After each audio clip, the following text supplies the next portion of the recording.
watching Miami Temple Kids.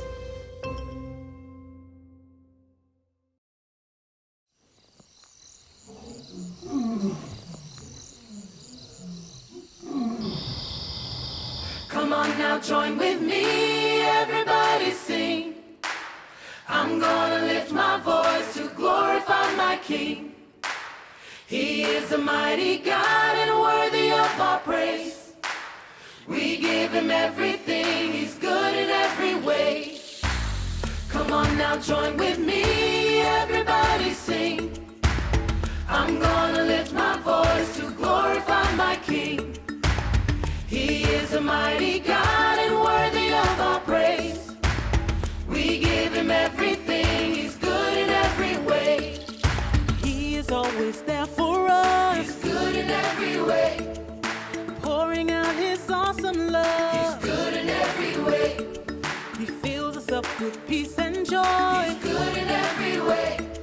He gives us all we need and more. He's good in every way. Come on now, join, Come on now, join with me, everybody sing.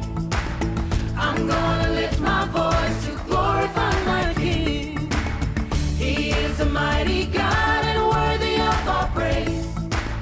We give him everything, he's good in every way. He is always there for us. He's good in every way. Pouring out his awesome love. He's good in every way. He fills us up with peace and joy. He's good in every way. He gives us all we need and more. He's good in every way. Come on now, join with Come me. on now, join with me, everybody sing. I'm gonna lift my voice to glorify my King. He is a mighty God and worthy of our praise. We give him everything, he's good in every way. Come on now, join with me, everybody sing. Everybody sing. I'm gonna lift my voice to glorify my King. He is a mighty God and worthy of our praise. We give him everything, he's good in every way. He's good in every way. He's good in every way. Good morning, guys, and happy Sabbath. Today is September 19th. Today, Miami Temple is having a very special worship service. So make sure that after Sabbath school, you come back at 11 o'clock to join in our worship service. Today is the 70th anniversary of the Pathfinder Club. So the Miami Temple Pathfinders will be leading out in all of the worship service. But for right now, it's time for your Sabbath school lesson review with your Miami Temple teachers. Remember, primary, juniors, early teen classes, you guys have Zoom at 1 p.m. with your teachers. If you're interested in joining one of our Zoom classes, please email me at children@miamitemple.org. It is a new email address, children@miamitemple.org. We'll see you guys in a little bit, okay? Bye.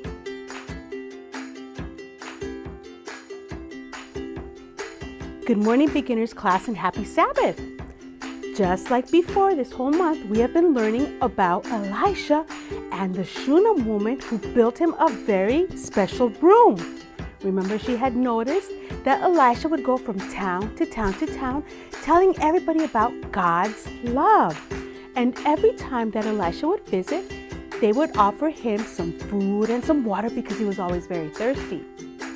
She asked her husband, wouldn't it be a great idea if we built Elisha his own room? That way, when he comes to visit us, he has someplace to stay.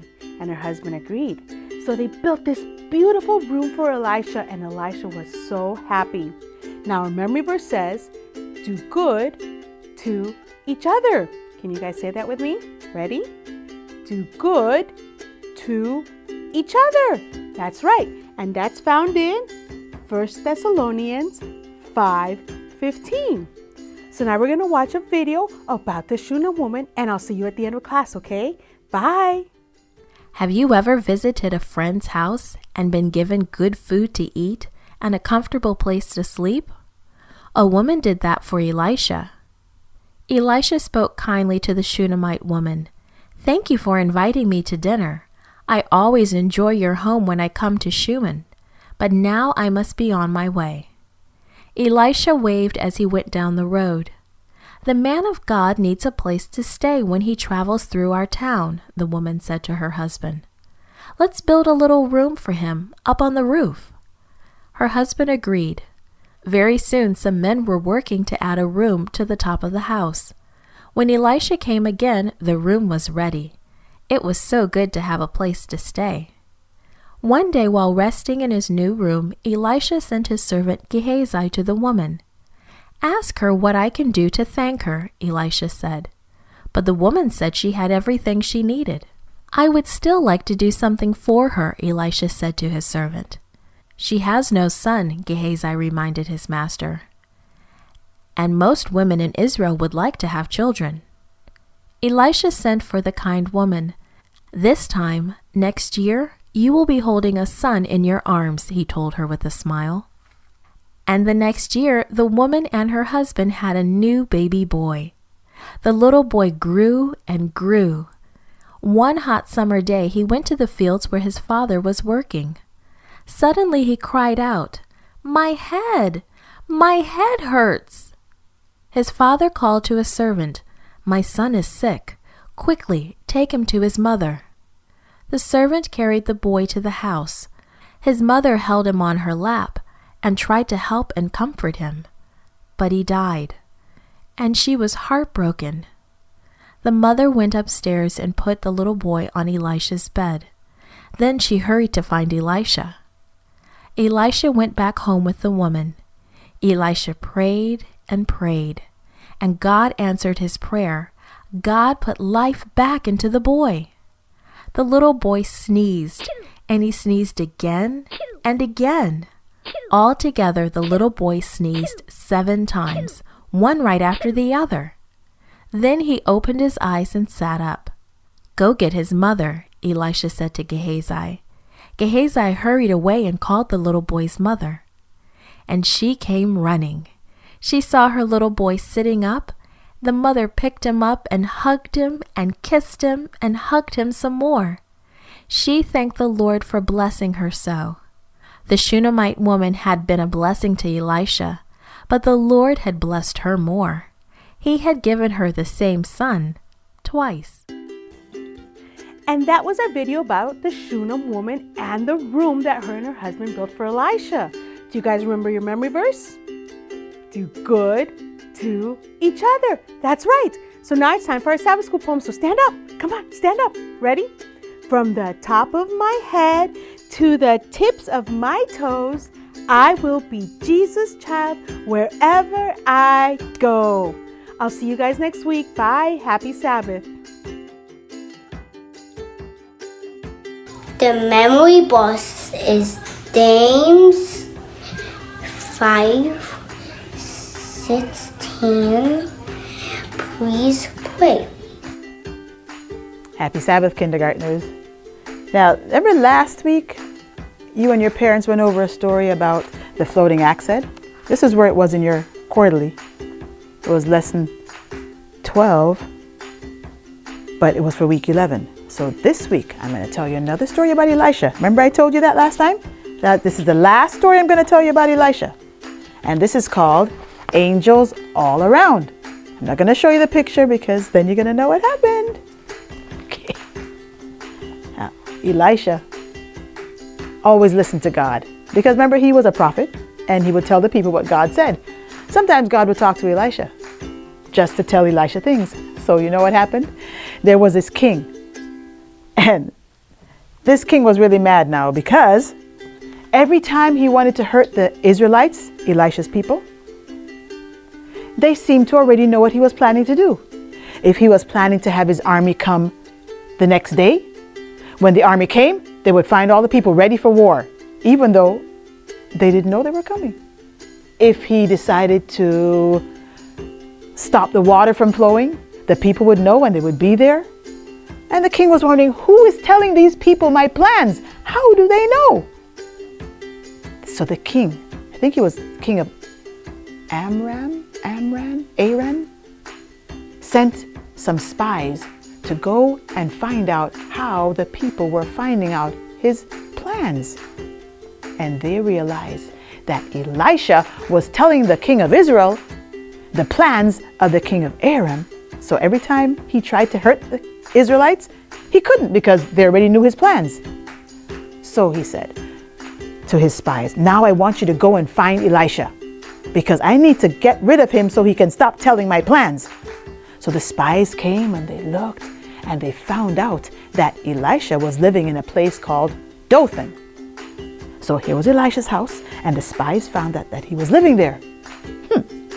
So they decided that they were going to try and hurt Elisha. So the king sent his armies, all his chariots and his soldiers and the horses, and there were so many of them. So while Elisha was in his house, his servant was outside, and his servant saw all the armies of this king. And the servant went back inside. He said, Elisha, come. The king has sent his servants to hurt you, and there are so many of them. What are we going to do? What are we going to do? And Elisha said, just be calm and pray. Just relax. So Elisha went out and he looked. And yes, he saw the chariots and the horses and the big army, but he saw something else too. He saw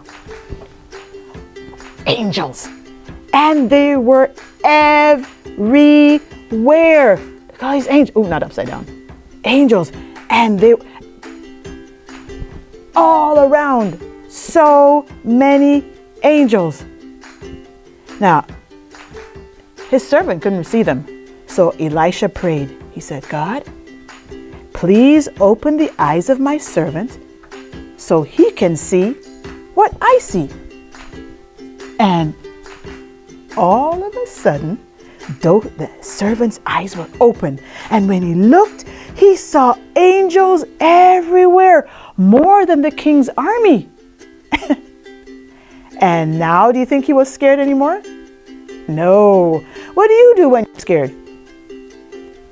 When I was a kid, there was something that scared me so much, I went under my bed and I hid under my bed. I was so scared. But sometimes you go to your parents when you're scared. And God is like our Heavenly Father. So you can go to Him when you're scared. Or you can go to your parents. So when Dothan saw all these angels, more than the king's army, he wasn't scared anymore because he knew that God was taking care of them. God did some really wonderful things through Elisha. And if you want to read about some more of those things, or if you want to read this story, you can look in 2 Kings. Remember last time I told you the story was called The Floating Axe Head?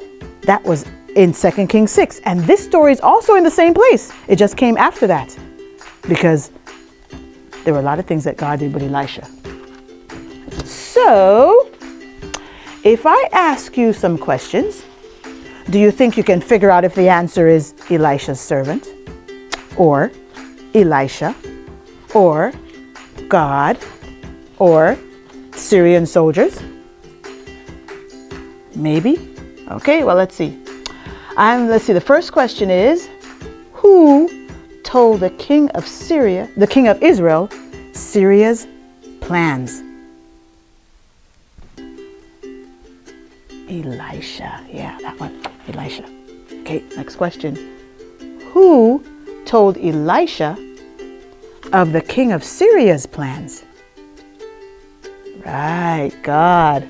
So God told Elisha, and Elisha told the king. Question number 3. Who surrounded the city of Dothan at night where Elisha lived? Over here? Yeah. Syrian soldiers. All right, next question. Who was afraid of the enemy soldiers? Elisha's servant. Question 5. Who told the servant, don't be afraid, just pray? Yes, Elisha. Very good. Now, remember, your memory verse today says, pray for each other. Pretty simple. That's what Elisha told his servant. Just be still relax and pray. So pray for each other. And that's found in your pretend Bibles in James 5, verse 16. So anytime you're scared, upset, sad, pray. And when your friends are scared, sad, or upset, you can pray for them. Remember your memory verse? Pray for each other. Until next time, kindergartners, bye. Hi, my name is Julia, and I will be reading today's memory verse. It is found in Leviticus 19:11, and it says, "Do not steal, do not lie, do not deceive one another." Bye, happy Sabbath. Good morning, my primary friends. Happy Sabbath to every one of you. It's time once again for our Bible study review, and it's so good to see so many of you out there. Yeah, I can see a few of you out there. Thank you, Juliet, for doing such a wonderful job with our memory verse for today. In today's lesson, we're going to continue the story of Esau and Jacob, the twin sons of Isaac and Rebekah. In last week's story, we learned that Esau came back from the field and he was so hungry. And Jacob was cooking food, and Esau said, "Hey, I need some food. Please give me food." And Jacob said, "I will give you some food if you give me your birthright." In this week's story, we're going to learn how Jacob tricked his father Isaac into giving him a special blessing. Have you ever told a lie and then had to tell so many more lies because you are trying to cover up that one lie you told? Well, that's what Jacob had to do this week. We're also going to learn that when we take matters into our own hands, instead of waiting on God's plan, we can see really bad things happen in our lives. So, sit back, relax, enjoy the story as we learn once again about Jacob and Esau. Have you ever done something you knew you shouldn't do, and when someone asked you about it, you told a lie? How would you feel if you were caught telling a lie? Jacob lied to his father and hurt his whole family. You would have never thought that Jacob and Esau were twins. They looked different. They dressed differently. They even had different interests. They were opposites. Esau liked to hunt, and Jacob loved to stay home and look after the family flocks and herds. Before they were born, God spoke to their mother, Rebekah. He said that the older brother would serve the younger. She didn't know how this would happen, but she believed what God said. Isaac was now old and blind. He decided that it was time for him to give the special blessing to his son. Rebekah reminded him of what God had said. But Esau was Isaac's favorite, and Isaac was determined to give him the blessing. One day, Rebekah overheard Isaac talking to Esau. "Esau, I am old," she heard Isaac say. "I don't know how long I will live.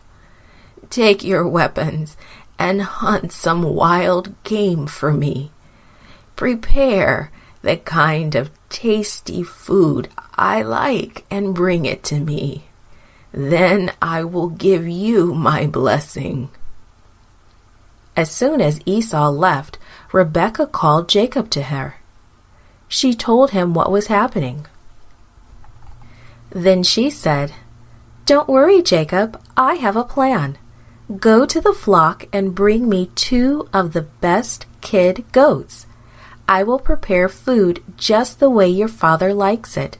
Then you can take it to him and get the blessing." Jacob replied, "But he will know the difference. Esau is hairy and I am not. Father would know I was tricking him. He would curse me rather than bless me. If anyone should be cursed, it will be me, his mother responded. "Just go and do as I tell you." Rebekah gave Jacob some of Esau's clothes, and Jacob put them on. She also covered his hands and neck with goat skins. Then Jacob went to Isaac with the food Rebekah had prepared. Isaac heard Jacob entering the room. "Who is it?" he asked. "Esau, your firstborn," lied Jacob. "I have done as you told me, father. Sit up and taste this good food and give me the blessing." "How did you find the game so quickly?" asked Isaac. "God helped me," lied Jacob once again. Then Isaac said, "Come close so I can touch you. You sound like Jacob, but your hands, they feel like Esau. Are you really Esau?" "Yes, father," Jacob lied again. "Then come and give me some of the food to eat," said Isaac. Jacob brought the meal to Isaac, and Isaac ate. Then Isaac said to Jacob, "Come here, my son, and kiss me." Jacob went to his father and kissed him. "Ah," Isaac said, satisfied at last, "these smell of the field." And so that was that Isaac blessed Jacob. Jacob hurried away. He had just left when Esau entered his father's tent. "Here is the food you asked for, father," announced Esau. Isaac trembled. In a shaking voice he asked, "Who are you?" "I am Esau, your firstborn," replied Esau. Then Isaac said, "Who was just here? Was it Jacob?" Isaac knew then what had happened. He turned to Esau and sadly said, "I blessed him. I blessed your brother Jacob." Esau was furious. "Can't you bless me as well? Jacob cheated me out of my inheritance. Now he has cheated me out of your blessing. Can't you give me anything?" Isaac sadly shook his head. "The blessing has been given. I cannot take it away." Esau muttered as he left his father's tent, "When my father dies, I will get what is mine." Jacob knew he had done wrong, and he was sorry. He felt sad. His lies had caused problems for everyone. He should have waited. God had made a promise. He would not have needed Jacob's help or Rebekah's help either. What would happen now? Show respect to everyone, love the family of believers, fear God, honor the emperor. 1 Peter chapter 2:17. Happy Sabbath! We are on lesson 12. The title of this week's lesson is Sneak Attack. Now, I want you and your parents to sit and discuss a couple of situations. The lesson this week was about David and how he did a sneak attack on King Saul while he was sleeping. But what's important to know about this lesson is that even though King Saul did not deserve the respect of David, David still honored and respected him as the authority of a king. So, I want you to think about different situations with your parents. Your parents are the people of authority in your life, and you're going to discuss with your parent the situation and give 3 possible answers, okay? So, I'll give you one as an example. The first one is, your dad tells you to take out the trash before you go out to play. Okay, first question is, should you take out the trash? Yes or no? That's an easy, right? Yes. Second question is, how do you do this with a bad attitude? How would you take out the trash with a bad attitude? Well, maybe you start complaining about it. Maybe you drop some of the trash on the floor. Maybe maybe you make a lot of noise while you're taking the trash out. That's taking it out with a bad attitude, right? And the last question is, how would you go about doing it with a good attitude? Maybe you would ask if there's any other way that you can help out around the home, or just say, yes, I'll do it right now, and do it immediately, okay? I'm gonna give you one more situation, actually 2 more situations that you can discuss with your parents. Your soccer coach, who is a person of authority, tells you to sit out of the game for a while after you miss a goal. What should you do? How do you do this with a bad attitude? And how do you do it with a good attitude? Okay, and the last one, okay? Your mom just got home with a trunk load of groceries, but you hate to bring the groceries in. She calls you to come and help. What should you do? How do you do this with a bad attitude? And how do you do this with a good attitude? Now remember, we're not supposed to always be happy about what we do, but we need to be obedient and respectful of those people or individuals who are above us in authority. And that's the lesson that we learned from David and King Saul. Have a happy Sabbath, and I'll see you guys this afternoon for the Zoom class. Bye. One day, Saul heard that David was in the wilderness of En-Gedi. So Saul gathered 3,000 of his skilled fighters and went to find and kill David. During Saul's search for David, he went in a cave to relieve himself.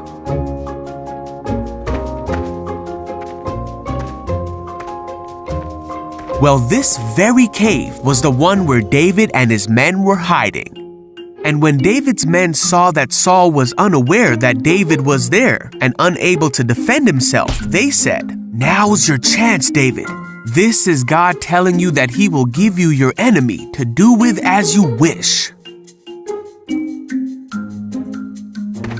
So David crept forward and cut off a piece of Saul's robe. But then David began to think that it was not right for him to take Saul's life. For no matter how much hardship and difficulty Saul had caused him, it was still not right for him to hurt the one who God had placed over Israel. So David told his men to back off, and he did not let them kill King Saul. They waited until after Saul had left the cave. And then David ran out of the cave and shouted after Saul, "My king! Why do you listen to people who say I am trying to harm you? Look, I cut it off, but I didn't kill you. This proves that I am not trying to harm you and that I have not sinned against you, even though you've been hunting me." David went on to promise that he would never harm Saul. David said that God would be the one to protect David and to rescue him from Saul's power. Saul said, "Is that really you, David?" And he began to cry. Saul said, "You are a better man than I. You have been amazingly kind to me today, for when God put me in a place where you could have killed me, you didn't do it. Who else would have done this? And now I realize that you are surely going to be king, and the kingdom of Israel will flourish under your rule. But promise me that when that happens, you will not kill my family." So David promised that he would not hurt Saul's family, and they left each other in peace. Happy Sabbath. I will be doing this week's memory verse. It's taken from Ephesians 2:10. It says, "For we are God's handiwork, created in Christ Jesus to do good works, which God prepared in advance for us to do." Thank you. Hello, my early teens. How are you? Well, I hope. Well, this week we studied lesson number 12. You know what this means? That next week is 13th Sabbath. And that means that just one more week and this quarter, the third quarter, will be over. 3 more months and 2020 will be over. I don't know what this means for you, but I'm a little confused. I'm not sure how I feel. Well, I do feel grateful because in spite of this year's ups and downs, I can see that God has been and is with us. And He's given us the strength, the resilience, the patience to deal with things, and the creativity to carry on, to do things in new ways here at church, at home, at work, and now at school, right? So maybe this wasn't our year to thrive, but it's definitely been a year to adapt and to survive. And we're surviving. So back to lesson number 12, which is entitled Vocation and the Christian. What I want to be when I grow up. Now, I'm sure you've been asked that question so many times in your short lifetime. What do you want to be when you grow up? Especially when you're little, right? And your answer probably changed a lot depending on what your interests were or who or what you admired at that time. So maybe when you were little, you wanted to be a ballerina or an astronaut or an ice cream truck driver, right?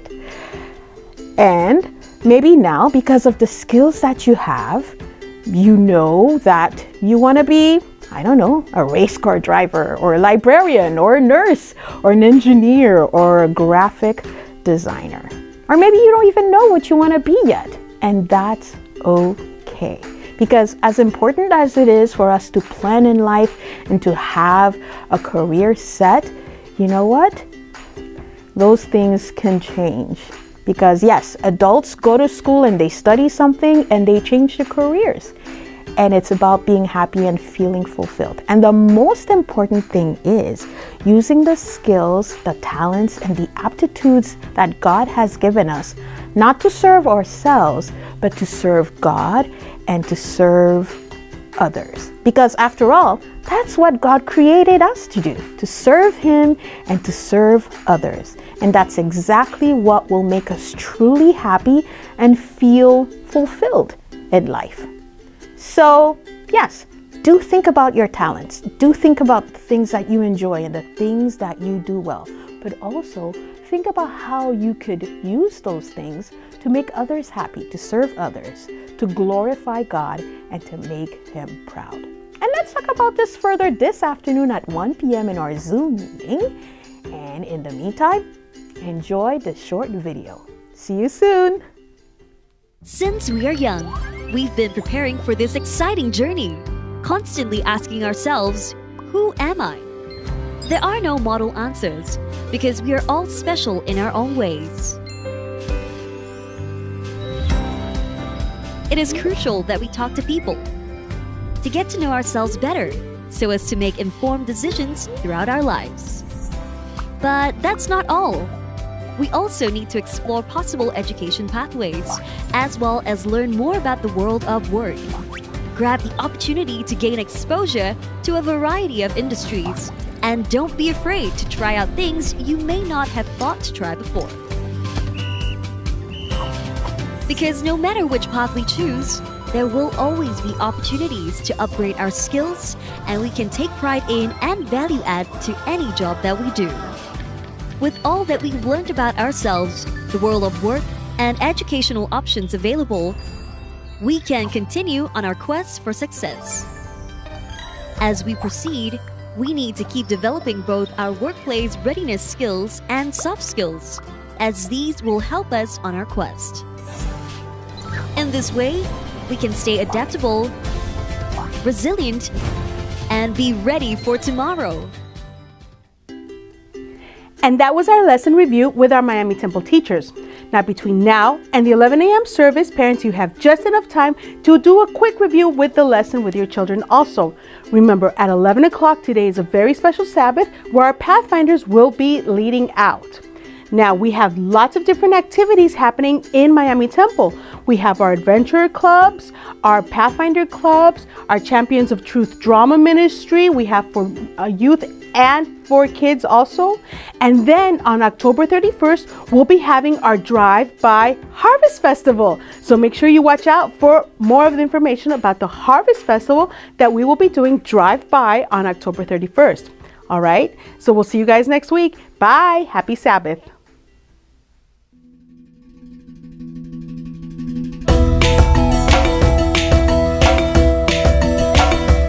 I will not be afraid, though trouble's out there.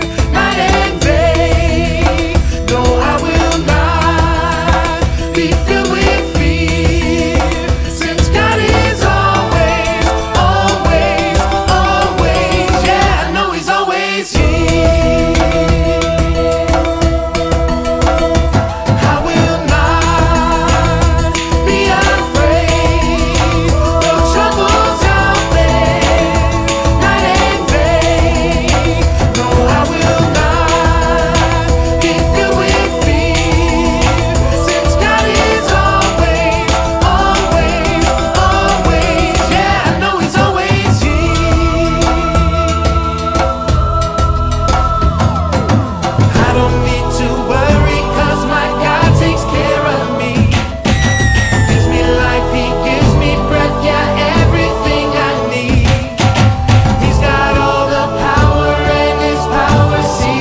are watching Miami Temple Kids.